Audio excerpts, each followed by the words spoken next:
পানির উপরে ফুটে থাকা এই সুন্দর হলুদ ফুলটি কি শুধু এক মায়াবী রূপ, নাকি এর পেছনে লুকিয়ে আছে কোনো বিষাক্ত ফাঁদ? শাক ভেবে ভুল করে এই পাতা খেলে শরীরে ঠিক কি ঘটতে পারে?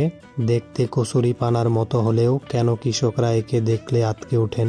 রহস্যময় জলজ উদ্ভিদের আসল পরিচয় আগে জেনে নেওয়া যাক। বাংলা নাম বনু জলপদ্ম, হলুদ ভেলভেট পাতা বা পানিকলা। ইংরেজিতে বলা হয় ইয়েলো ভেলভেট। বৈজ্ঞানিক নাম হলো লিমনোসারিস ফ্লাভা। সাধারণত কচু পাতার মতো এটি পানিতে ভেসে থাকে না। আমাদের গ্রাম বাংলার অগভীর বিল, ডোবা, নিচু পানির জমি ও খালের পাড়ের নরম কাদা শক্ত শিকড় ঘিরে থাকে। কিন্তু এটি কতটা দ্রুত বংশ বিস্তার করে?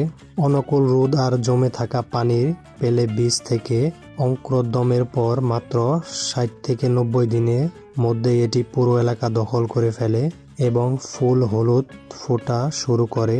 বর্ষার মৌসুমে এর বিস্তার ঘটে ঝড়ের গতিতে। এবার আসা যাক সেই প্রশ্ন, এটি কি আসলে উপকারী নাকি বিপজ্জনক? লোকমুখে প্রচলিত আছে জলাশয়ের পাড়ে নরম মাটি ধরে রাখতে ও ছোট জলজ পোকামাকড়কে রোদ থেকে বাঁচাতে এটি প্রাকৃতিকভাবে কাজ করে। এটি কোনো প্রাকৃতিক শাক নয়, খাওয়া থেকে সম্পূর্ণ বিরত থাকুন।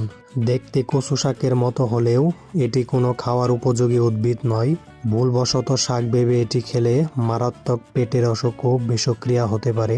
এটি উদ্ভিদের মূল বৈশিষ্ট্য হলো এটি নোংরা ও রাসায়নিক মুক্ত পানির বিষাক্ত ভারী ধাতু নিজের ভেতরে খুব দ্রুত টেনে নেয়, ফলে এটি পেটে যাওয়া মানে সরাসরি বিষ গ্রহণ করা। এছাড়া ধানি জমিতে এটি গাছ ছড়িয়ে পড়লে তা ধানের পুষ্টিও ভালো কেড়ে নিয়ে কৃষকের ফলন পুরোপুরি নষ্ট করে দেয়। প্রকৃতির সুন্দর রূপের আড়ালে অনেক সময় বিপদ লুকিয়ে থাকে।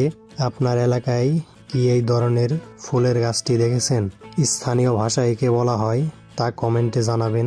ভিডিওটি ভালো লাগলে শেয়ার করবেন এবং সবাইকে সচেতন করবেন। এমন চমকপ্রদ তথ্য পেতে চ্যানেলটি সাবস্ক্রাইব করুন। ধন্যবাদ।